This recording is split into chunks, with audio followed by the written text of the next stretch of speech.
ఇటీవలే శోభిత చైతుల పెళ్లి ఘనంగా జరిగింది. సాంప్రదాయబద్ధంగా వీరి పెళ్లి వేడుక ఎంతో గ్రాండ్ గా జరిగింది. కొత్త జంట ఎంతో చూడముచ్చటగా కనిపిస్తున్నారని అక్కినేని అభిమానులు పండుగ చేసుకుంటున్నారు.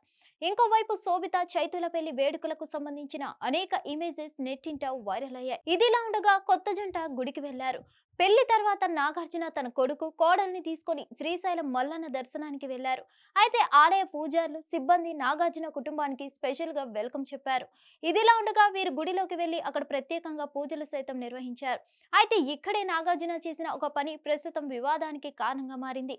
నాగ చైతన్య వైఫ్ శోభిత పూజారి చేతిలో ఉన్న ప్లేట్లోకి కుంకుమ పెట్టుకునేందుకు ప్రయత్నించింది. అప్పుడు చైతు శోభితకి కుడివైపున ఉన్నాడు. ఆమె మామ నాగార్జున ఎడం వైపు ఉన్నారు. ఈ నేపథ్యంలో శోభిత బొట్టు పెట్టుకుందామని తల కిందకు వంచగానే ఆమె వెంట్రుకలు ముందుకు జారినట్లు తెలుస్తుంది.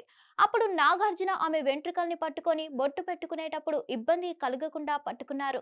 అయితే కొంతమంది నెటిజన్లు మాత్రం ఇది అవసరమా అంటూ ట్రోల్స్ చేస్తున్నారంట. ఆమె చిన్నపిల్ల కాదు, అందులో కోడలు.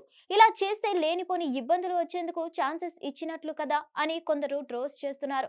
మరికొందరు అక్కినేని అభిమానులు మాత్రం కోడలంటే కూతురుతో సమానం కాబట్టి కింగ్ నాగార్జున అదే ప్రేమ ఆప్యాయతతో అలా చేస్తుంటారు. అంత మాత్రానికి ఏదో బూతులాగా చూడడం ఎందుకని కౌంటర్లు ఇస్తున్నారు. ప్రస్తుతం ఈ వీడియో వివాదం మాత్రం నెట్టింట వైరల్ గా మారింది. హిట్ టీవీ యాప్ ని డౌన్లోడ్ చేసుకోండి. ఇందులో short news, live news, entertainment movies అన్ని అవైలబుల్ గా ఉన్నాయి. Please download Hit TV app. Hit TV app. Hit TV యాప్ని ఫ్రీగా డౌన్లోడ్ చేసుకోండి.